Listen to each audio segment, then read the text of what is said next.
Hello guys, welcome to Unicorn Princess Tarot. So this is my reading for Gemini for October 5 to 12. Hopefully makaresonate sa inyo. Pero kung hindi makaka-resonate sa inyo, ibig sabihin hindi para sa inyo tong reading na ito. Maybe next time energy nyo na yung makuha natin. And ayan, i-shuffle ko lang yung cards for you, Gemini. I hope you do like and subscribe to our channel para makasunod kayo sa mga susunod na ating uploads.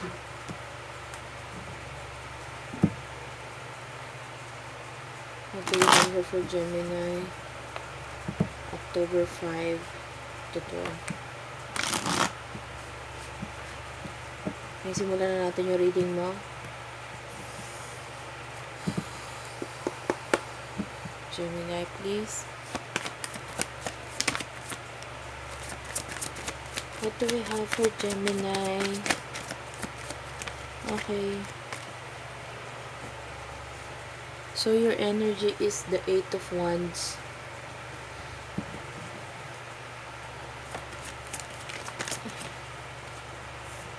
And your person's energy is the 7, I mean the Star. So maganda yung sinasabi dito kasi may mag-a-ascending or may sinasabing may group of Gemini sa inyo na yung connection nila sa partner nila is lalalim this October 5 to 25. October 5 to 12. Okay, kung nasabi kong 25, maybe some of you kasi aabutin hanggang 25 yung process na ito. Okay. So, your partner sees you as someone who is very special. Special ka dito sa taong to. May mga qualities ka or may mga antal dito, attributes ka na dun ka nagsha-shine. Maybe physically or parang may mga attributes ka na talagang sobrang ganda or pogi para sa kanya. Kasi you shine eh. Yan ang nakikita ko dito. And also, it is very colorful. Parang nakikita ko dito na napaka-colorful nung magiging connection nyo this 5 to 12 na ito, October.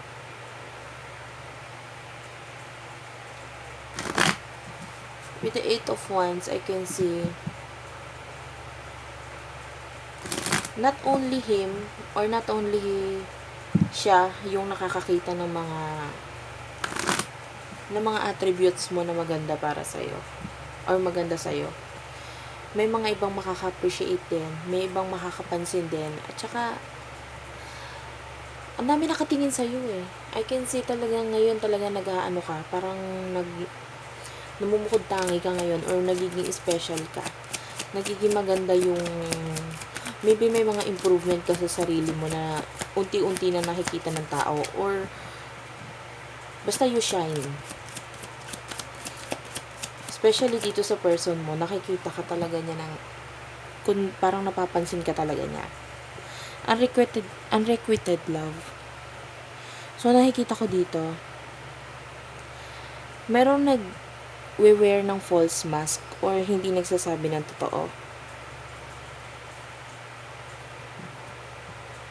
There's not enough attraction or chemistry to keep this relationship going. I don't know kung sino yung may karelasyon sa inyo. Maybe ikaw or maybe your person. Or maybe may iba pang taong connected dito na hindi na masyadong tumatamlay na relationship. Okay, pero yung person na iniisip mo ngayon, hindi siya. May isa pa. Okay, pwedeng yung person na kakonect ng person mo, kung may karelasyon siya, yung karelasyon niya, or kung ikaw, kung may karelasyon kang iba, yung karelasyon mong iba, meron ng something na hindi magandang nangyayari. meron ng, ayun nga, parang nakamaskara na. Kasi hindi na nagsasabi ng totoo. Yun ang nakakikita ko dito. Tsaka unti-unti nang nawawala yung chemistry. So, pwedeng yung person mo, kung sino yung kakonect niyang iba, or kung sino yung, kung halimbawa, wala pa siyang karelasyon, meron siyang gustong iba, nawawala na yung feelings niya dun sa taong yun, at nawawala na yung connection niya dun sa taong yun, napupunta na sa'yo. Yung attention niya, yung mga mata niya, mas sa'yo niya na fina-focus kumpara dun sa taong yun. What do we have here for Gemini, please? Guys, for October 5 to 12, 2020. Hello, cross watchers. Thank you sa mga subscribers ko na mga bago. Ayun. New love. Embrace an opportunity for love in your work prospect for spiritual growth. Ayun, di ba? Concentrated na dito sa new love or new person na ito. Either one of you, kung sino sa inyo yung may karelasyon or meron ng ginugustong iba noong mga nakaraan, this time, magsha-shine down ka para dito sa person mo. Makikita niya yung mga ganda mo, yung attributes mo, at yun yung mas magpo-focus siya kumpara dun sa nauna niyang gusto. Ikaw yung mas tinitignan niya ngayon with the new love. What do we have with the Eight of Wands? See? With the Six of Wands, you really shine down. And siguro maraming gustong humawak sa'yo. May gustong humawak sa'yo. May mga gustong, I don't know, parang meron dito nakakakuha ng award or something, or maraming nakaka-appreciate sa mga ginagawa mo ngayon. You're very beautiful dito sa taong to. Inside and out. Para sa person mo.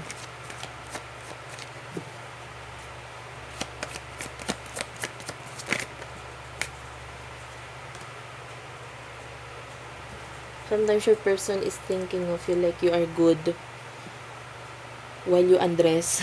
Habang nag-undress ka ng damit mo. Sometimes, I don't know, your person is really thinking that. At saka ikaw na talaga yung pinipili niya ngayon. Hindi na siya, nakikita ko hindi na siya namimili eh. Hindi ka na option.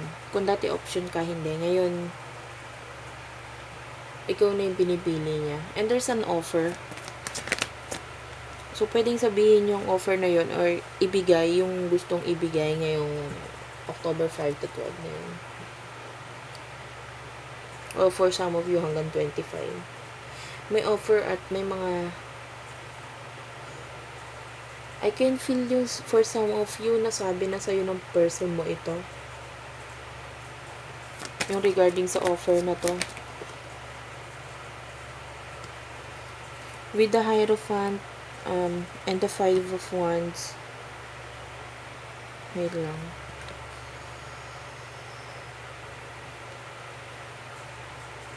I can see 3-5. Tatlong 5. So, check your angel number 555. Pwedeng may gustong sabihin sa'yo yung angel mo.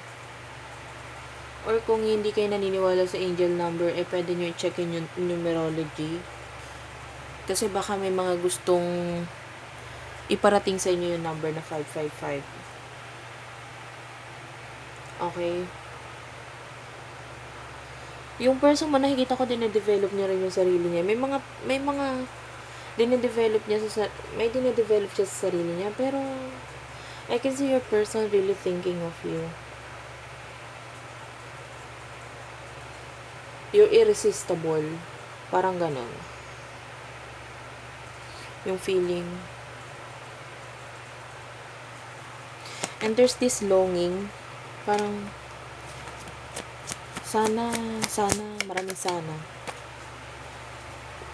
Marami siyang, kung ano yung gusto niyang ibigay sa'yo, may kinalaman nito sa gagastusan niya itong bagay na ito. And with the 5 of Wands, I can see na there would be challenges for your person. And the Hierophant, nakikita ko na clarification tayo, ha? For some of you, Gemini, pwedeng may children involved para sa ilan sa inyo, kaya may challenges. Pero, what I can see here talaga nag-grow. Yung kung ano yung meron sa inyo, nag-grow. Yung mga memories nyo, madadagdagan. Parang ganun. Hindi basta-basta matatapos. Gusto niyang abutin yung, kumbaga, huwag ka mawawala sa akin. Sana hanggang tumanda ako, nandyan ka para sa akin. And with the Hierophant,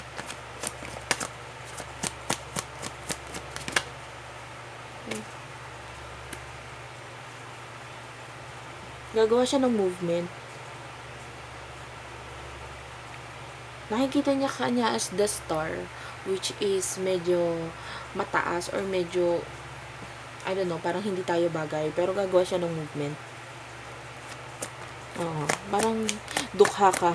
Parang, ay, mayaman ka, dukha lang ako. Parang ganun yung feeling. Pero hindi naman necessarily dahil sa pera. Pero may feeling na parang hindi tayo bagay. Pero gagawa ko ng paraan para maging bagay tayo. With the 5 of Cups,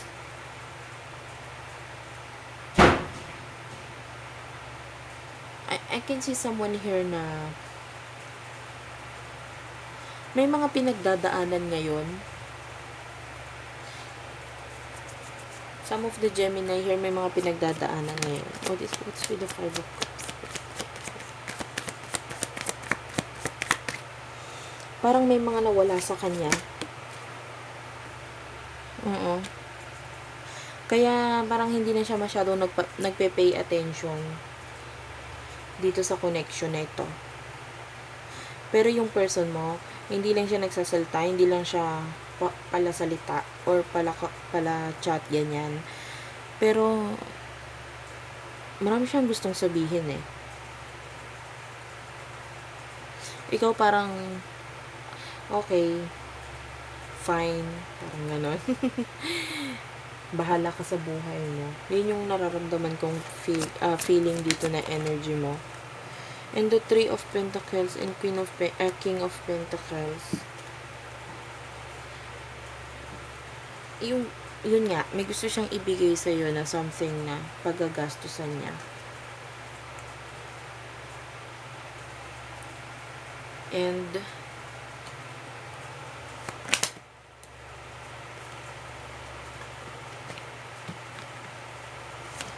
for some of you, pwedeng bulaklak or commitment, ganyan. Wow. So, lumabas si Queen of Pentacles. Actually, bagay kayo eh. Kung sinasabi niyang hindi kayo bagay, bagay kayo. Kasi may mga qualities ka and qualities niya na talagang nagmamatch. Okay. With the King of Pentacles and Queen of Pentacles, there's equal give and take. There's good energy here. Pareho kayo nagsha-shine sa isa't isa. Pag nagsama kayo, mas lalo kayo mag-glow or mas lalong magsha-shine yung pag nakita kayo ng ibang tao, iba yung dating. Parang ganun.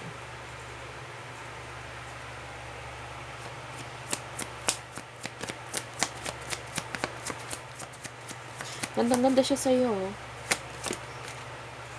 With the 3 of Pentacles, this is friendship developing. And kung may third party involved, there's gonna be an end of it. Matatapos na ito. Yung relasyon nila. Okay? Pwedeng maging friends na lang sila. Or kung yun nga, kung may iniisip siyang ibang tao, or may other person involved, tatapusin niya na yun. Magfo-focus siya sa'yo kasi may gusto siyang i-offer o ibigay sa'yo. Okay? Sa ngayon nga lang, medyo may inaayos pa siya. Medyo parang, for some of you, nakatali pa siya. Pero hindi siya titigil lang sa ganon. May mangyaring, kasi sa mind niya, alam niyang ikaw eh. May growth and movement na mangyayari dito. Mag-move. Hintayin mo lang. Pero ang nakikita ko sa'yo, nagpo-focus ka sa sarili mo eh. Nagpo-post ka lang sa social media, yan. And you know, habang nagpo-post ka and pinapakita mong lalo kang gumaganda at pumupogi, lalo siyang na-attract. Kaya continue mo lang yun. Natutuwa siyang makita yung mga pictures mo. Maybe some of you nila-like yung photo, meron din namang hindi nila-like kasi hindi pala salita yung person na to eh. There's attraction. You attract romantic love by enjoying this moment fully. 'Di ba? Lalo siyang na-attract sa'yo. The more na ipakita mong maganda ka or okay ka. This could be the one. You've already met the romantic partner you seek. So if you're looking or asking if this would be your next boyfriend or girlfriend, yes, that is the answer. This could be the one.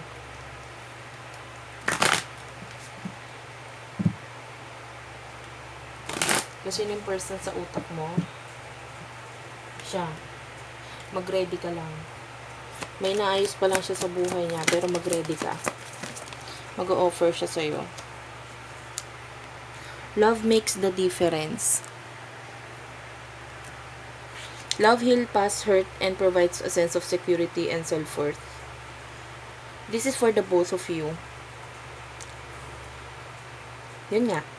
The more you love yourself, the more na napapamahal sa yung tao mo or yung person mo. And then sa kanya naman, the more na nagagandahan siya sa'yo, napupugihan siya sa'yo, the more na lumalalim yung feelings niya, the more na nawawala yung pain na nararanasan niya, or medyo may something na kailangan siyang hilumin sa buhay niya or sa puso niya, unti-unti yung nawawala. Parang nagiging kanya eh, healing doctor sa heart. Ganyan. Nang hindi mo alam. Kasi napapasaya mo siya, napapatawa mo siya nang hindi mo alam. Or pwedeng alam mo, for some of you. Consider your foundation. Look at how committed you are to love. Let's just get another card for that.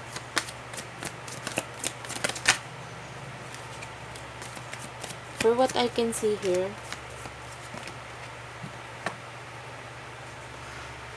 malalim na yung pag malalim na yung feelings niya sa'yo or yung nararamdaman niya sa'yo,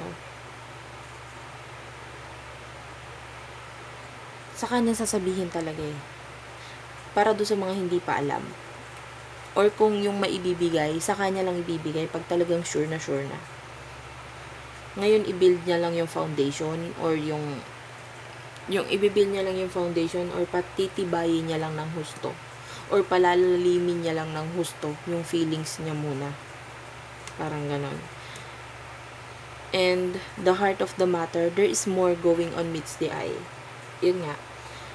Doon sa iba sa inyo, hindi niya pinapakita or hindi mo nakikita. Pero itong taong to, gustong gusto ka. Nakapikit ka, hindi mo alam. Pero itong taong to, maraming ginagawa para sa'yo or maraming iniisip na maganda para sa iyo. Very colorful. Napaka-colorful ng mga cards na lumabas. Kaya maganda talaga yung kalalabasan ng relationship niyo. Allow it to unfold naturally. Hintayin mo lang. This will happen. May aalok siya sa'yo. hintayin mo lang. Okay, so that's it for now. Thank you guys for watching. I hope you do like and subscribe, Gemini. And for cross watchers, I love you guys.